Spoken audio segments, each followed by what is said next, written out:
Welcome, everyone. Welcome into the Survivor Turning Back Time podcast. I am your host, Stephen Labine, and I'm here with my co-host, Jared Sheldon. Jared, how are you doing today? I'm good, Stephen. There are no laws when you're drinking claws. There are no laws when you're drinking claws. I have heard this from many a person, so it must be true. Yes. This podcast is sponsored by... It's not sponsored by White Claw. No, it's definitely not sponsored by White Claw. It's also not legal advice, so don't take this and take it to a judge anywhere, because we cannot be held responsible. I am saying this is a legal notice. There may be laws when drinking White Claws. It's in the Constitution that there's not. It's the little asterisk by it where it says there may be laws. There's probably laws. Jared, question for you. Mm-hmm. What's one thing about yourself that the podcast might not know? I mean, there's a lot of things about myself the podcast doesn't know, unless you know me and you're listening to this, in which case, no, you don't. That's a good question. Maybe this is known from the Everything About Me, but I'm a massive nerd. I own a huge board game collection. Sure. I have kind of built my own PC, but I mean, I've constantly swapped the parts out in a never-ending amalgamation. From what I hear about PC building, I think that's the norm. It's a really fun, really stressful, and really expensive hobby. And sometimes once I switch out a part, I'm like, I don't even want to play the game. I got the part so that I could play. Yeah. Because I'm just like, it's done. And this took up so much of my time, and now I'm tired. I just don't want to deal with this anymore, man. It's so much. Good to know. Well, I don't want to waste any time. We have a lot to talk about in this episode. So let's get right in with episode 2. Wait, before, though, what's something they might not know about you, Stephen? Well, where's the fun in that? Why do they need to know things about me? Because it's a two-person podcast. Oh, okay. Well, then fine. Let's see. One thing that they may not know about me. Well, unless you know me personally, I just got back from a long working contract. I am a performer. I sing and I dance. I was working on a cruise ship in the middle of the Bahamas, which always is an adventure. I am glad to be home. I'm glad to have cell phone service and speedy internet and food that I make myself. Yeah, we won't go into full story time, but I remember your first contract when you were stuck on a cruise ship during the start of the pandemic. Yeah, that was my first one. That was my second one, but still, it was an adventure. You sit in the port of Jacksonville. There's only so many things you can look at for so long. We kept ourselves busy. What's the TripAdvisor review on Port of Jacksonville? Why are you sitting in the port of Jacksonville? There are some really nice areas in Jacksonville. The Port of Jacksonville is not one of them. There was a car lot where they would import cars and they would sit there, and then there's the cruise terminal, and that's it. Wow. Yeah. I guess Jacksonville's not a huge import hub. Huh? Well, no, it's on a river, so I mean, there's probably a lot more to it, but it's on a river, so you have to take the river around, go under a bridge, and eventually you get to the ocean. Yeah, no, not a lot of cargo ships are making that. No. So you need some small cargo ships. Anyway, like I said, lots to talk about. I'm getting on to episode 2. Let's do it.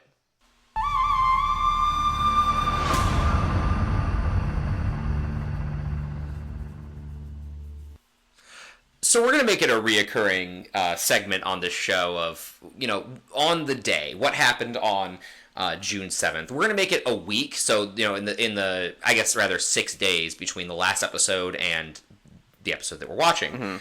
Mm-hmm. So in the week between episode 1 and episode 2, there's only really 2 important things in the world that came up.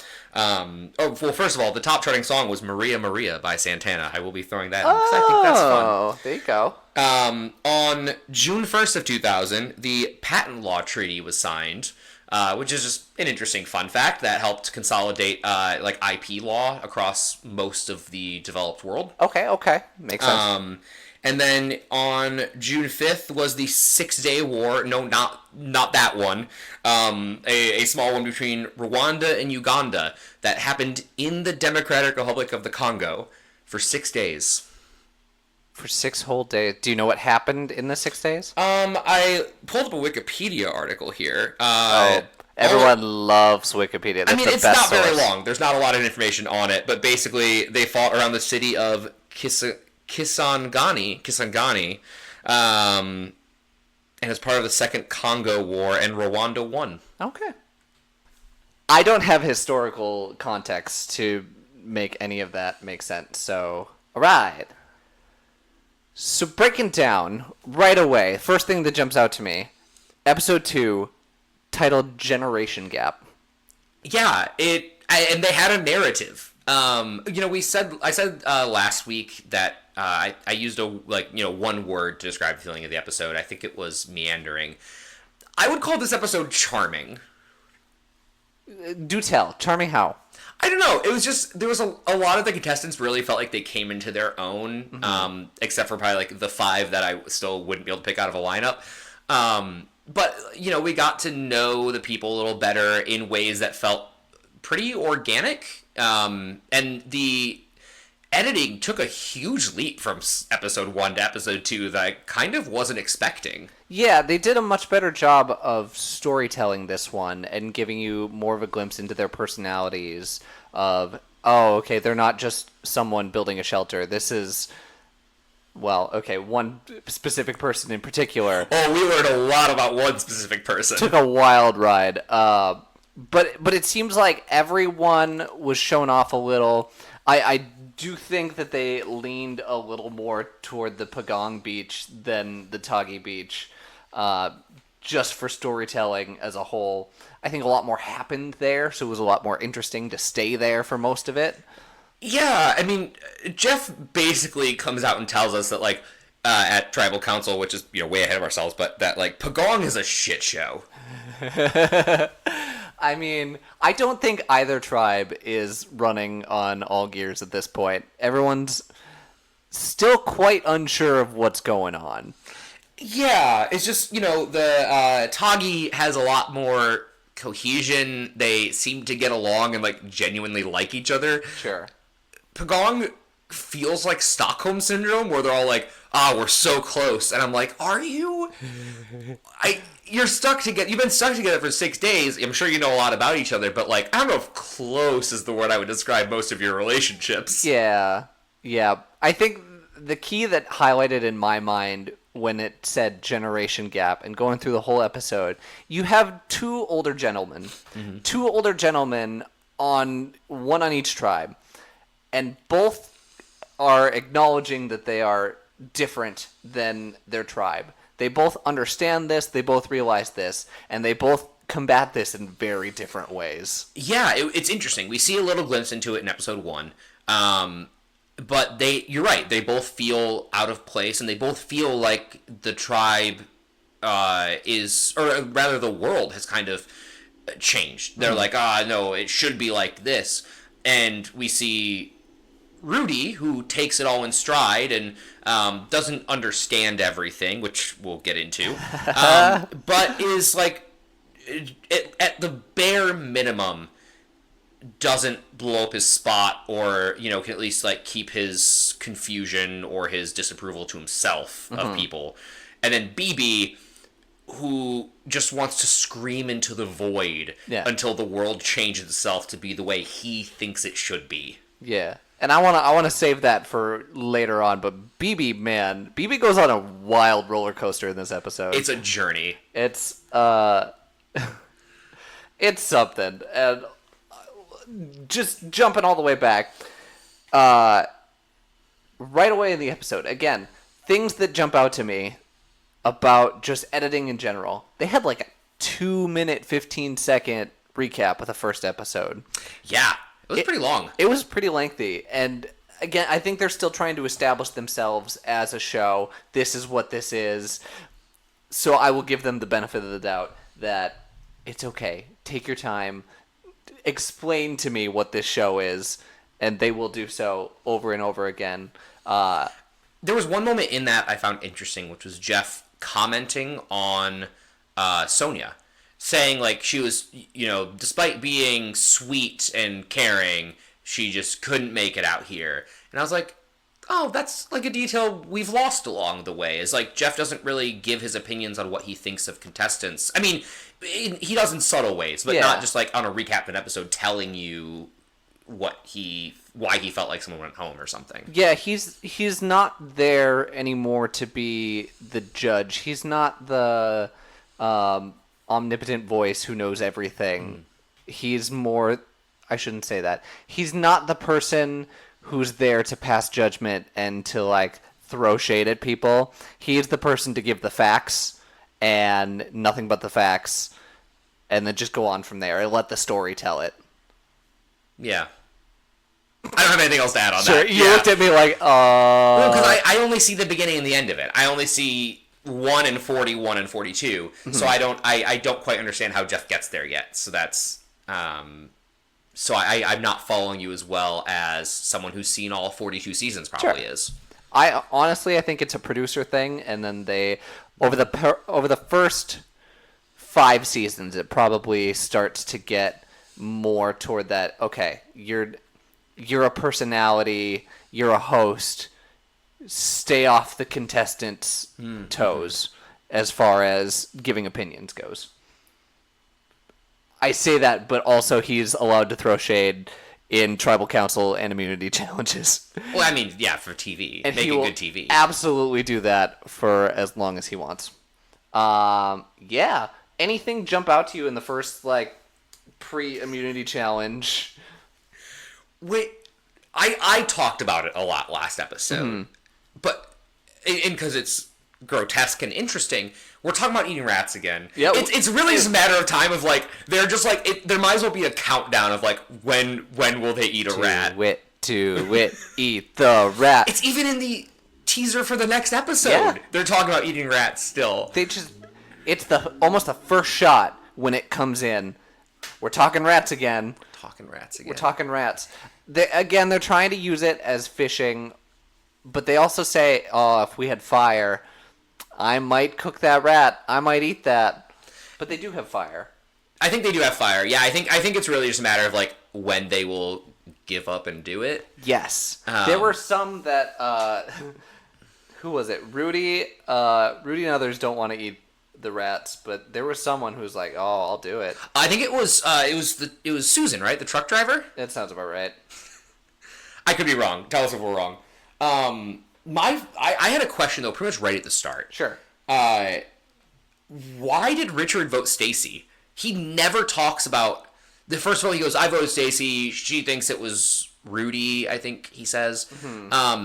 He never says why he did it, or like.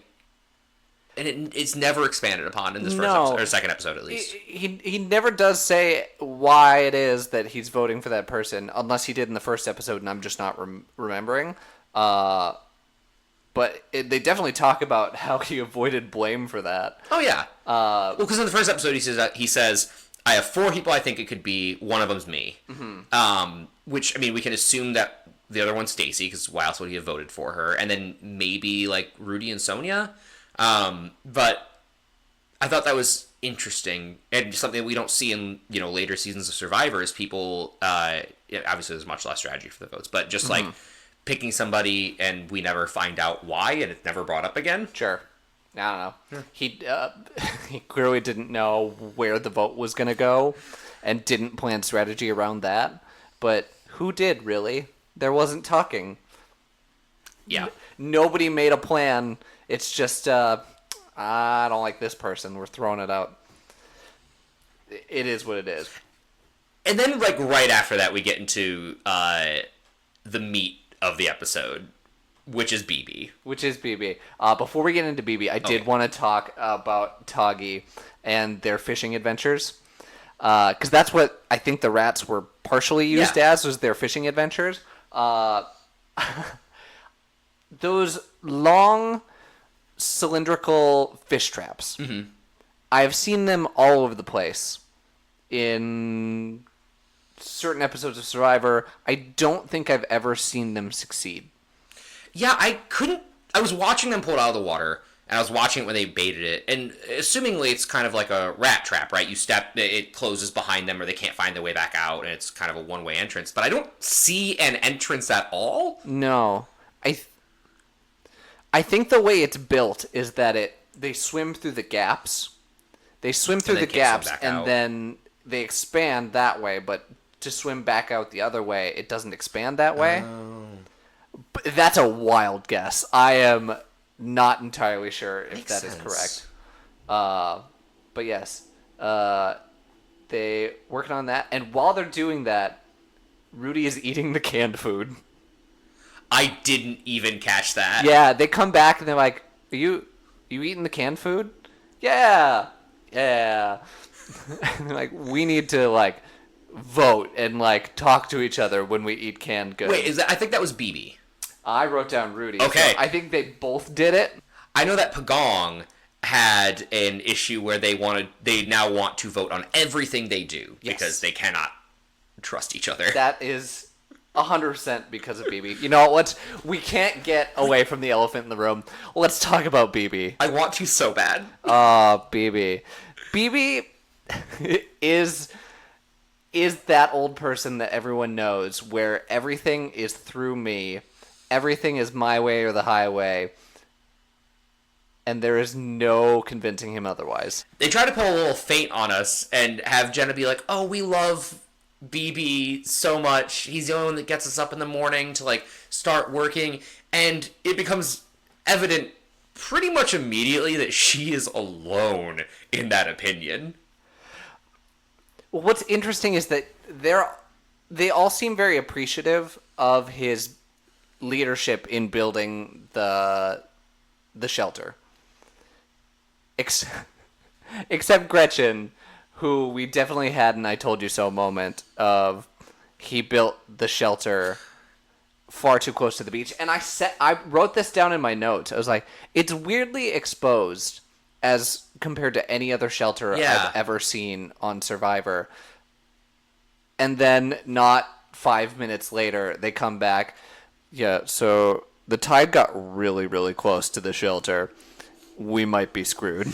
And Gretchen tries to be super patient, right? She's like, okay, I'm not gonna, she doesn't like rub his nose in it or like, I'm gonna say I told you so. But he keeps just trying to put it as close to the water as he can get away with. Mm-hmm. And there's no good reason for that I can think of. There really isn't. Other than, I think he might have been afraid of like animals or bugs that might be there in... Bugs are gonna come out to the beach, though. Yeah. And, like, you're building your shelter on sand.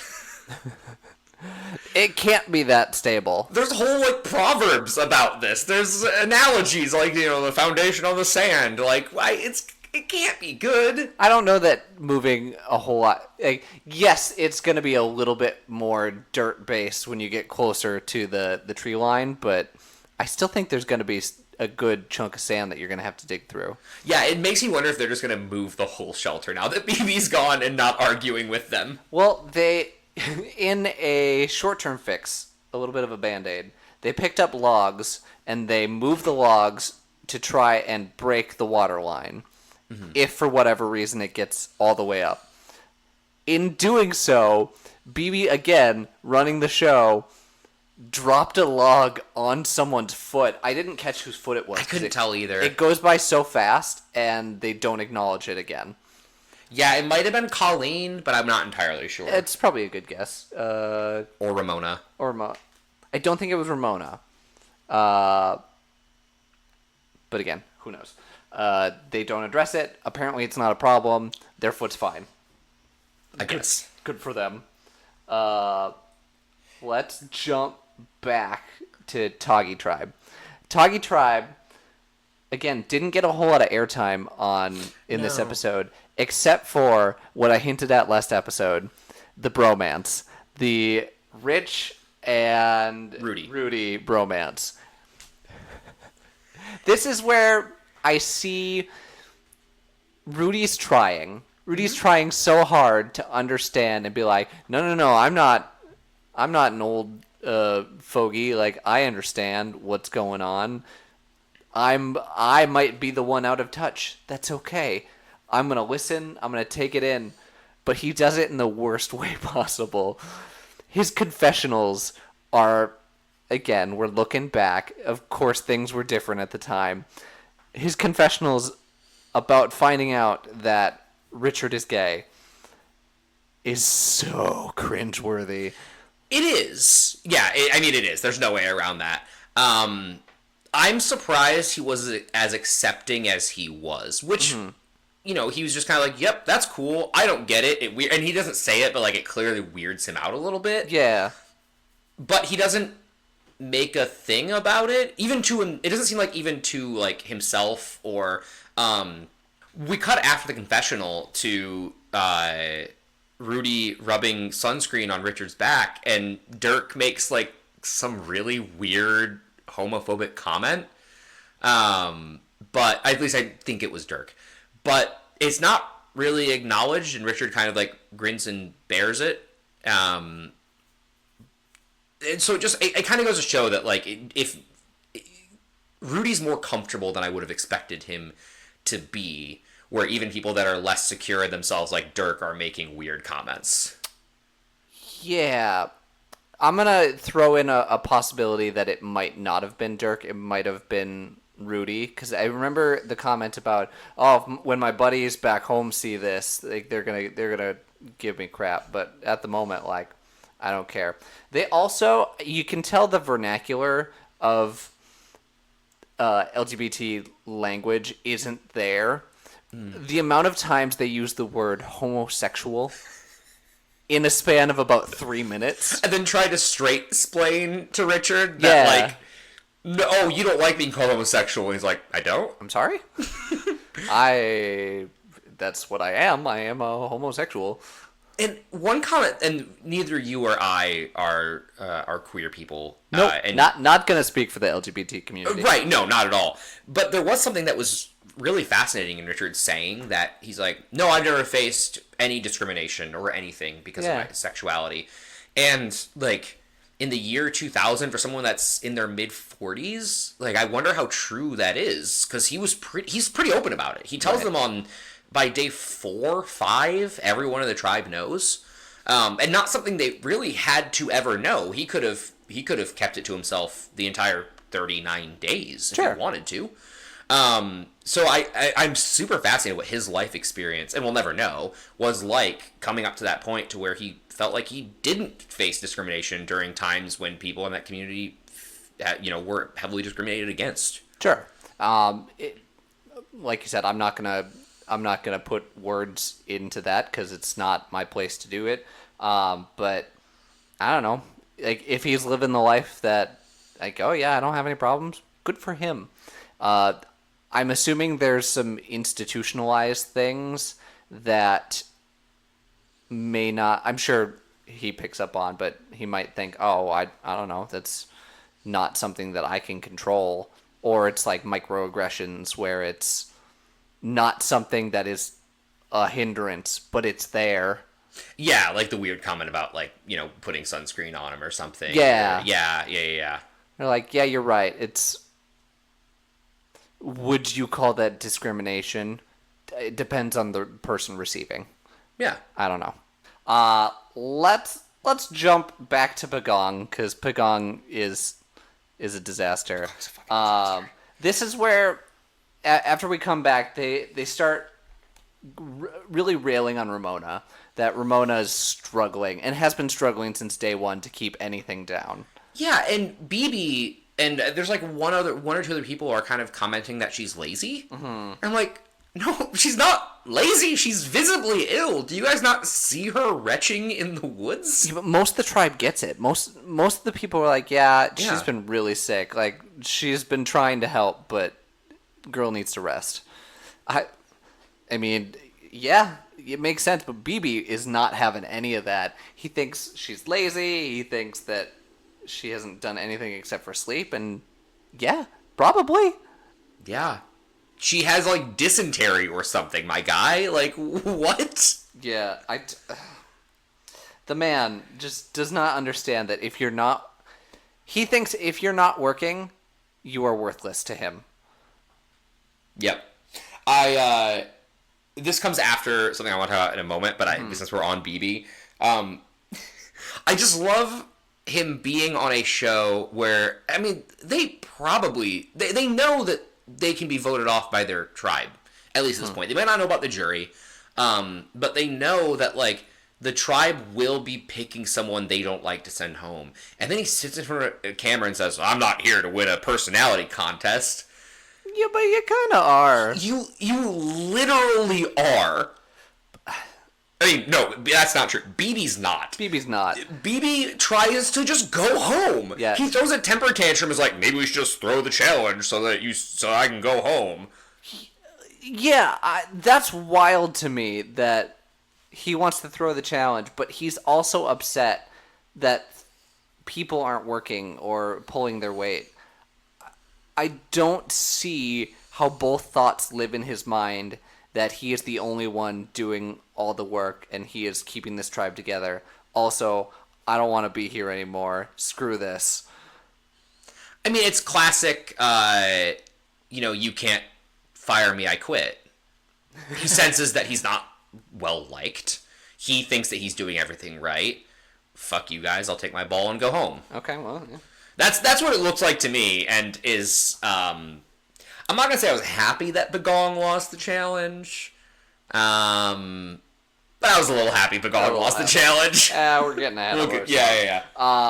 But we did pretty much everything here, other than Super Pole, is on the Pagong side until the challenge. God. Super Pole, hilarious. That, I wasn't sure if he built that or if it had come in a box because it looked so good. It did. It looked like a straight up fishing rod. I mean, he used, to those of you listening on the audio podcast, it was a long bamboo pole.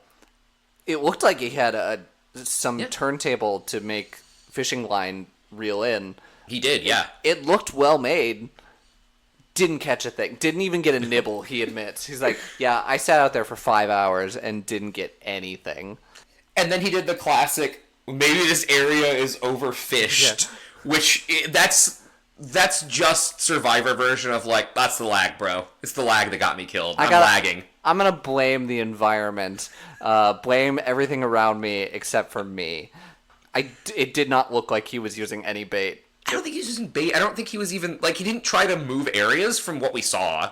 He just kind of was in the same little lagoon. It looked like a sand bottom area about 20 feet out from where the beach was. It didn't seem like a great spot for fishing. Nah, man, it's overfished. Nah, it's overfished. You got it right, dude. Yes. I just wrote down it's obnoxiously large. It was so long. His fishing pole was about 8-9 feet long of bamboo. It's too long. It's yeah. I mean, everything about it was silly. It was never going to work. It is still, but on the other hand, it's also impressive that he built a functioning fishing pole. Yeah, it's very impressive. Good for you. You're not going to catch anything with it. Yes, and then last but not least before the challenge, we have two things on the Pagong side. The first showmance. Yes, I have that. Survivor. We see Greg. Greg appears. Yep. And is immediately in a showmance. Yeah, with Colleen. They go off. They explore the jungle. They swim in neck deep standing water. Yeah, it didn't seem. They talk about. I can't tell if he's joking or not. He's definitely saying, "Yeah, those are leeches." They could be. They absolutely could be. Like, why are you swimming in that? Standing water is so gross. They have a beautiful beach, not 50 feet the other direction. Why are you swimming in the gross, stale water? Yeah, it's like they forgot that they have stakes. Mm-hmm. Like, I mean, sure, they have a medical team that'll get them out. Like, they're probably not. They're not going to die. Yeah, but you can still get pretty sick. They have Ramona sitting on the beach throwing up. They're like, well, let's go traipse through the local pond. Yeah. It blows my mind. And then the last thing, again, blows my mind. This is me looking at it from a 2022 perspective. What they branded as the newly stranded Survivor game, their version of the Newlywed Game, After Dark. Oh my goodness! I liked it a lot. I thought it was really charming. It was cute. They brought everyone together. They split up into teams, and they were asking questions and answering. I'm sure it wasn't formatted like the Newlywed Game, but it was. Yeah, just, I mean, we only got they don't have anything to write on. Yeah. But we only saw one question, which was asking about like your favorite sex position. Sure. Okay. Okay. Yeah. But yeah, I wrote cool team bonding. Good for them. Even BB was in there. I didn't see him participate, but he was there. Yeah, he was smiling. It seemed like everyone was genuinely enjoying it. Yeah, but I do also have to acknowledge the elephant in the room. Greg was wearing. He was leading it. Oh, was no. wearing a indigenous style headdress made out of palm fronds. Probably. It was dark, so I Yeah. couldn't really tell. But man, poor taste. Real poor taste. Yeah. It's like we talked about with the immunity idol, and this is the year 2000. Games like Settlers of Catan and Empire Builder, and even video games like Age of Empires are coming to the front. We realized that colonialism is bad to do in real life, so we started doing it in entertainment instead. Sure. And Greg's just kind of living out his best life doing that, and it's super weird to look back on. Like, maybe not for everyone. Maybe there's some people who still think we should be doing stuff like that. But like it made me a little uncomfortable for sure. Yes, it definitely had the skin crawling. Like, ooh, let's not do that. Let's learn our lesson, Survivor. Yeah, and also like just like the immunity idol, your racism isn't even geographically accurate. Yeah. Yeah. Ugh. You're in Southeast Asia. Doesn't matter to him. Doesn't matter to him. No. That's a good transition, though, because now we're on to the Immunity Challenge. Immunity Challenge, weirdly, again, they showed the exact same intro to receiving tree mail that they did in the first episode. Yeah. I'm wondering if that's going to be the case for every single episode, if they're just going to show Jeff putting something in a little bamboo tube. Yeah, I don't think he really gave us more information either. No, it was the exact same information. I think it was the exact same shot, too. They just replayed it. I like the idea that Jeff personally delivers every tree mail. Yes. It's not. It's not. Almost 100% guarantee it's not Jeff delivering all the mail. But yes, this immunity challenge, and they hint at it in the mail, they're going to be eating. They're going to be eating things that they are uncomfortable with. And immediately, Ramona says, I can do that. I don't know how. You have been throwing up for the last 5 days. What makes you think you can do this? She's been training for this moment. She's like, I can throw up immediately once it's down my throat. It doesn't matter. It'll be in my stomach and out right away. See, most games that require you to eat something, that does matter. And I think in later Survivors, it also matters. This one, apparently, it didn't. I don't think she threw up afterwards. Or at least we didn't see her do it. Reminds me of Fear Factor way back in the day. Again, more reality. Well, yeah, I mean, this is the era of reality TV where we are obsessed with seeing people do gross things. I mean, this is the Jackass era as well, or getting this, a little predates the Jackass era. I'm really glad we don't have to watch people eat gross things for challenges anymore. I don't want to go that far out because I think it does pop up every once in a while. Sure. More so, I want to say as a reward challenge, not as an immunity challenge. But I think it does stick around for a lot longer than you think it does. But again, you haven't seen a lot of this. So. I haven't. I was eating soup while I was watching this, and the second they got the tree mail, I scarfed the rest of my soup down. I was like, nope, I'm not going to eat during this challenge. I don't know what they're doing, but I'm not doing it. So yes, what happened? They all hike into the middle of the woods, it looks like. They have a nice little table set up. Jeff's at the head of the table, and they are going to be eating what looked like grub worms. What did he call them? They were beetle grubs. Beetle grubs, okay. Yes. So they're all eating beetle grubs. And again, the format of the challenge makes sense but doesn't make any sense. It's just very disorganized. Yes. So how Jeff explains it is that you're going to go... Well, initially, he says, if someone refuses, that's it, your team loses. And strangely enough, you start with Jervis. Yeah, well, it doesn't seem like they got to pick their order. I wrote this down. I was like, I wish they would have put it so that they could have stacked their orders so that the people who wanted to do it the most were in front, and then you got to the drama in the back. Yeah, because it makes for the most sense and the most interesting viewing to have people who will do it right away, or at least give like a little bit of hesitancy but still do it. Otherwise, there's a high possibility that the first person is going to blow it and say, I can't do that, and then that's it, the challenge is over. So you watch no one do anything. Which we got real close to happening. Got real close. Jervis was in the first spot. I have never felt so seen as watching Jervis with that bug. That would have been me.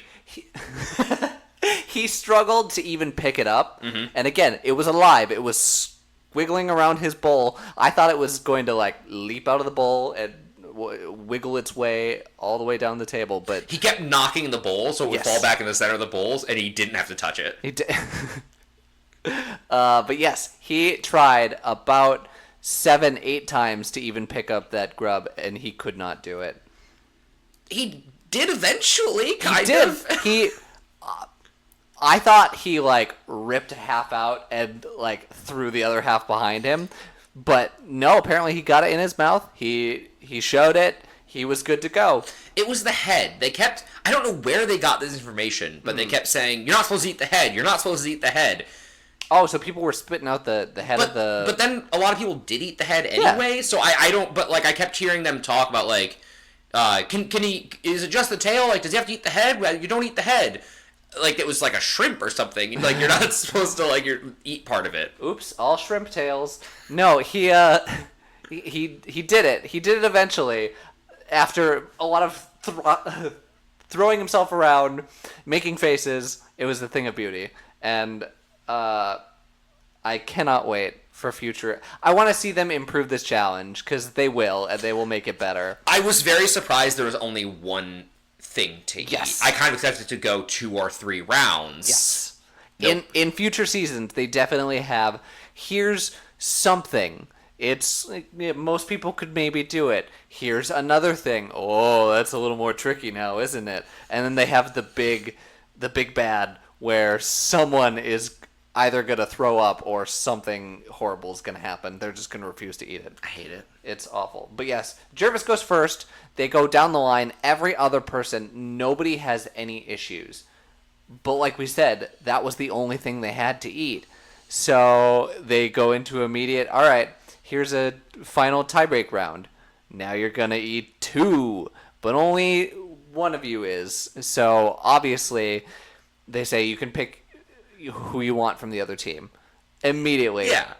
Of course they're going to pick Jervis. Jervis was the one that struggled, the only one who struggled, and Stacy was the other choice. Stacy versus Jervis. And Stacy was rock solid. I mean, I don't think I couldn't have identified the weak link on the other team anyway. No. Jervis is a competitor. He freaked out. He had his moment, but he threw those things back. He did. In the final sudden death round, he threw him back. Stacy was just way faster at getting him chewed, getting him down the throat, and boom, done. Jervis maybe lost by a second, 2 seconds. Yeah, I don't think she chewed. I think she just threw those things down her gullet, and he was the second that he was told he lost, he spit those things right back out. So yes, Toggy wins. Stacy is victorious, but they both went for it. Stacy was just way faster. Yes, so before they leave the immunity challenge, Jeff warns the Pagong tribe about the hike to tribal council. And I think this is the funniest thing to me in the entire episode. Clearly, Toggy had issues on the first night getting there. It's like, oh, it's a long hike, and there are snakes, and there are bugs, and it's going to get dark real fast, so be prepared. I've never seen anything like that. It feels a little bit like pulling back the curtain. It does. It makes me feel like production realized they made a mistake but couldn't do anything about it. Like, they were like, oh, we put this way too far away. Right. Well, you could easily hold them, or have them leave the beach earlier when it's lighter out, give them more time, and then hold them in a holding area for a little bit before it gets dark. So I know they want their darkness shot with all the fire, all the smoke, like whatever. But you don't have to put them in danger to get that shot. Yes, so Jeff explains, oh, it's treacherous, be prepared. And Pagan goes back to the beach, where immediately BB wants to go home. Yeah. BB, why? So I wrote down, I talked about this earlier with Jenna being like, we all love, like, BB's the only thing keeping us going. Jenna doesn't see red flags. Jenna, like, in her, I don't know about her outside of the game, obviously, but, like, the character Jenna we see on Pagong does not see red flags. She is wearing rose-colored glasses, everything is red, all the flags, they're just flags. It's fine. It's fine. Everything's fine. Not everyone around you doesn't hate this guy, obviously. Yeah, so there's honestly not a whole lot of conversation about who's going to be voted out. It's just people trying to convince BB not to just quit. And yet there was 2 votes for someone else. Yes, I wrote down the breakdown because I thought it was funny. The people who I expected to vote one way didn't. We'll get to that. Anyway, walk into Tribal. Again, things that I'm sure were in place. Someone thought it was a good idea, and then they take it out. They hit a gong on their way in. Every single person hit the gong. Yeah. I know. Why? I think it's cute. I think it's a nice little, all right, we're establishing this is a different place. Hit the gong on your way in. Whatever that means to you, go on, release the energy from outside. It's time for a big thing.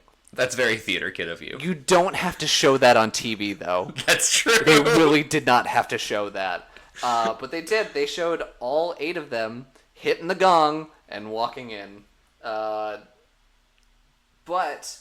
yes, they all sit down. And it seems that they figured out Tribal a little better. It is a little better. I don't know if they pushed the chairs closer together. It feels like they did because they got all of them in one shot. Yes. I was actually very surprised with I said this in the beginning of the episode, the production quality jump from, we still have things we're picking apart because it's fun and because it's interesting. But even just like small details, like pushing those benches together, changing to a red marker for the votes on on the normal paper you see through Tribal, for pretty much the rest of the show, as far as I can tell. Those little things add up. And it's surprising that they did it between episodes. Yeah. Because it's not like they had a pilot episode. They had to shoot the whole season. There's just no way to not do that. Yeah. So, I guess they shoot the whole season and hope it works. But they take what they learned in that first episode and continually improve the show, which I do appreciate. You're learning on the fly. Keep doing that. Keep getting better. But the shots seem really nice. Oh, and also another thing about them arriving to Tribal. Did they all have war paint on? Like, what? Yes, they did. Not all of them. I couldn't tell, because some people it just looked like dirt, and some people it looked like, Greg specifically, it looked like he put it on, like, under his eyes, like he's a baseball player. Yeah, so I wrote down a few people did put on, like, it started off as football under the eye, and then it kind of transitioned to all over the forehead, in swirls, all over the cheeks. It was pretty wild. It was, I believe, Gretchen, Jenna. I didn't see much on Joel. Colleen, Greg, and Ramona all had some, and the rest did not. There's no taking their alliance. There's like, we're the Warpaint Alliance. The Warpaint Alliance. Yes. I love it. I don't know why. It's just a nice little symbol of unity. Again, we're traveling a little bit into that. Is this a little bit offensive? Well, yeah. Yeah. Oh, absolutely. Yeah. But, yeah. If that's the least offensive thing on this entire episode. Yeah, of the things that aged like milk, that one at least, like, you can be like, oh, this tried to be yogurt. Yeah. We have to watch 8 people ring a gong. I know we just complimented production. Now I'm going to take away from them. Sure. We watch 8 people ring a gong, but we don't see the moment where they're all like, yeah, let's like unify, like put some stuff on our face. Mm-hmm. They did show that a little bit. In the pre-walking to tribal, they show a few of them really going at it with the war paint. Oh, okay. I don't know where they got it, but they definitely went. They did it as a group. But yes, everyone sits down. They're talking. It's one individual questions now. Yeah. Which I greatly appreciated. Thank you for figuring that out, because I don't know how long I could have tolerated group answers to basic generic questions. Drove me nuts. All of Jeff's spiel was the same, except what really got me going was when Jeff said, "What happens here is sacred." We're bringing in a little bit of spiritual something into the tribal council area. I can't tell if I like it or if I don't like it. It's weird, right? And like tying it to like the jungle. I mean, I don't know a lot about Borneo. Mm-hmm. I'm assuming the island they're on isn't of any major significance. It's probably a place. I mean, I know they try to take islands that are at least in these early seasons less populated, if populated at all. Am I correct in that?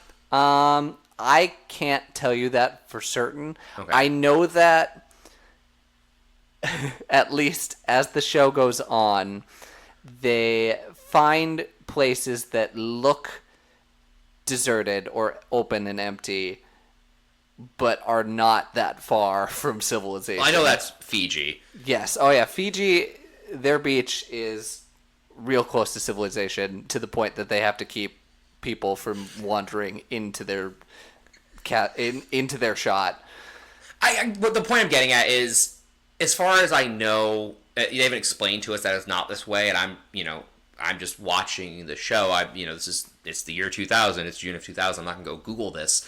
It doesn't seem like it's a jungle with a lot of like religious significance or anything like that.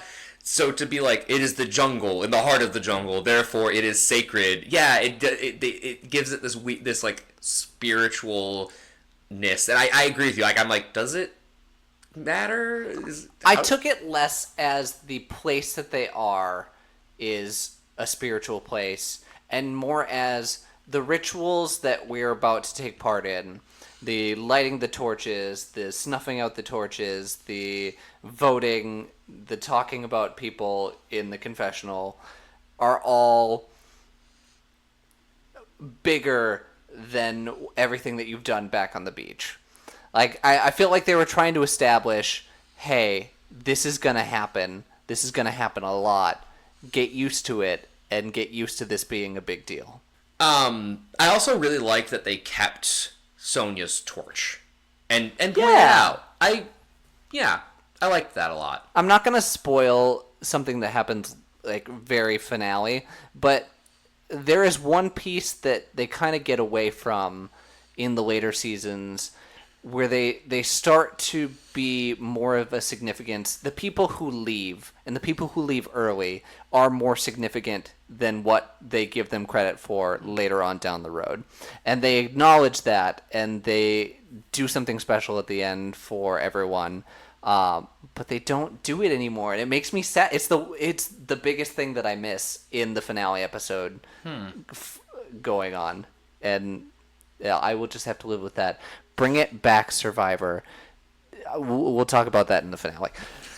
But yes, not a whole lot of interesting talk at Tribal Council. There's one thing with the vote that I want to talk about, which is Gretchen, not just in her vote, but all through the episode, every confessional, she has the energy of John Mulaney's bit where he talks about like his Irish father and being like, all right, he's dead, bury the boy. Bury the boy. Bury the boy. There's a very, very specific call-out joke. What I'm getting at is Gretchen is just so matter of fact. She is reading you like a macaroni box instruction. She's like, I wouldn't have voted him out, but he said he wanted to go home. She's an elementary school teacher. That's the only way to be. All of your emotions right there on the sleeve. Gotta do what you gotta do. She's also the best at emotional labor in her entire tribe, but then when she's alone, she is just very straightforward. I like Gretchen a lot. I don't know if you've met too many teachers. My dad is a teacher, and what what I've learned from being around teachers is that everything that you know about them in school and everything that happens outside of school, there are two different people. And I imagine that they are so emotionally and mentally burnt out that they just go home and do what they need to do. Oh, good for them. Thank you, teachers, for putting up with all of us. I say us. I haven't been in school in like 8 years, so. No, but like the human collective, and also like being underfunded and overworked, and support your teachers. Yeah, we hope that gets better. We hope. To the vote. The voting booth, I don't know if it was further away. No, I'm pretty sure it was in the exact same spot. Or the angle that the camera was, it made it look a little bit further away, like they weren't on top of them. But still close enough that they could definitely hear what they're saying. They could definitely hear, and sometimes I feel like the camera wanted us to know that. Like, it'd be someone talking about BB, and then the camera would cut to BB, and he's like, it looks like he's listening to them. I'm sorry, what you're saying about me? Yeah? Okay, go on. I don't know if that was the case, but they clearly want us to feel like it was the case. It looked like it. It really did. Yeah, this one was a pretty straightforward 6 votes for BB, 2 votes for Ramona. No one was really surprised that that was the case. BB gets his torch snuffed. Who was the second vote on Ramona? Greg. Greg was the other vote. That's right. Which I did write down. Greg was kind of BB's right-hand man. Greg was the one who BB literally held up by the hair, and one hand on his butt, one hand on the hair, like holding him up to fix the shelter. Yeah. I think they bonded, and I think Greg would have died for that man. But it wasn't going to help one person. No. What surprised me was that Gretchen, like, yes, they didn't. They got along, but they didn't see eye to eye. Like, I think Gretchen respected what she needed to do to connect with him. I was a little surprised that she voted for him. I mean, she straight up says, I wouldn't have if he didn't want to go home. Sure. I don't know. Give the people what they want, I guess. But he was sad to leave. Which, again, it all didn't make sense to me. Like, you asked for this. You're sad to leave. In his post-game, he said he liked everyone and that... and some more than others. Some more than others, but he liked everyone. And he thinks he did things the right way. And I believe that he believes that. Yeah, absolutely. BB contains multitudes. I mean, you know, he wants to do... he shows how that he cares through work. Mm-hmm. He expects everyone to have the same capacity for it that he does, and you know, wasn't connecting on the same. He's connecting with everyone, and I think people were genuinely sad to see him go, even if they were frustrated with him. But doesn't know how to not be like a stubborn old goat. Yeah, and so kind of just throws a tantrum and gets sent home. Yeah. Poor BB. Not poor BB. Not poor BB. It is what he is. One last format thing that I was really excited about, and again, I don't know why this stuck out so much to me, was that they clearly don't have... They're not going through the urn and ordering the votes. Jeff is just kind of picking them up and reading them as they are. Because you can tell when they get to the last vote, They don't read the last vote, which is fine. That's the thing that they usually do. However, Jeff says the last vote is irrelevant. We're not going to read that. You see him doing calculations in the moment. Like, you see it behind his eyes of, do I still read this? Yeah. Which is fair, which is not. Like, he hadn't planned for that at all. He's doing the math in his head. Yeah, that's enough votes. Yeah, BB, you're done. Bye. Just interesting. I wonder when they start figuring out, oh, we can make this more full of drama and suspense if we just look at it, know what's going to happen, and then order it to make it more suspenseful. I suspect that's next episode. I think that Jeff figured it out right there. That like, Could be. Oh, yeah, we kind of need to know what all the votes are, huh? Yeah, I don't know. I'm wondering if it takes a season for them to realize what they did and then fix it. Well, oh well.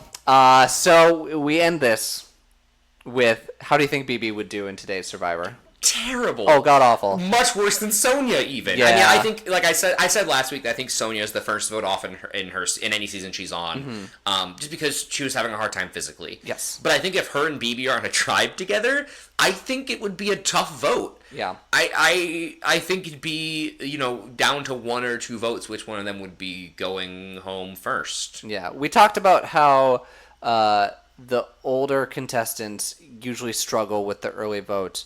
However, in more recent seasons, the physically incapable person lasts a lot longer than the person who's going to come in and say, do it my way,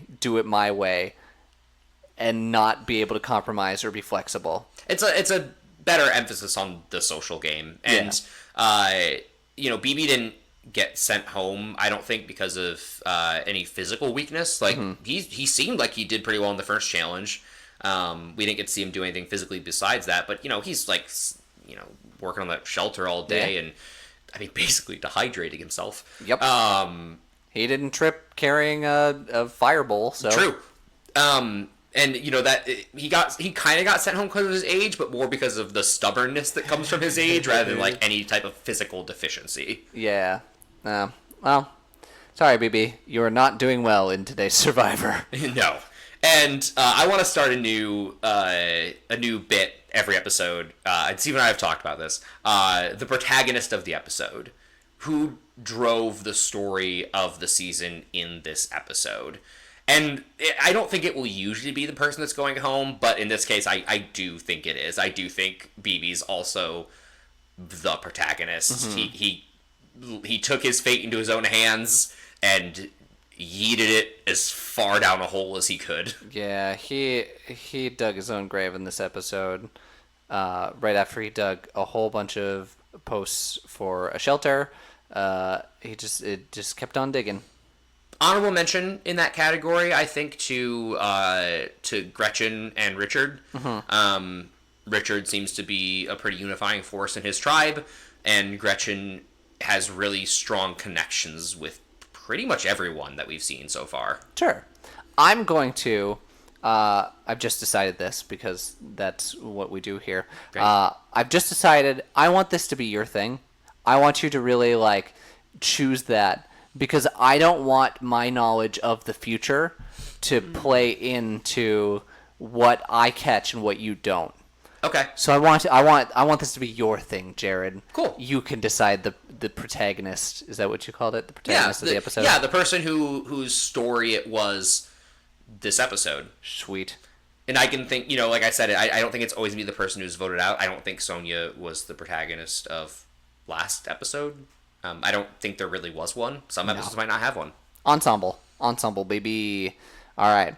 Well, that is all the information we have on that episode. Let us move to the end of the show.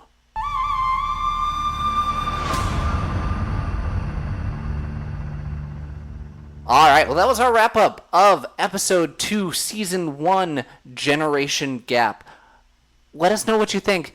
Email us. We are at survivortbt@gmail.com. Get in contact with us. Tweet at us. Same thing, at survivortbt.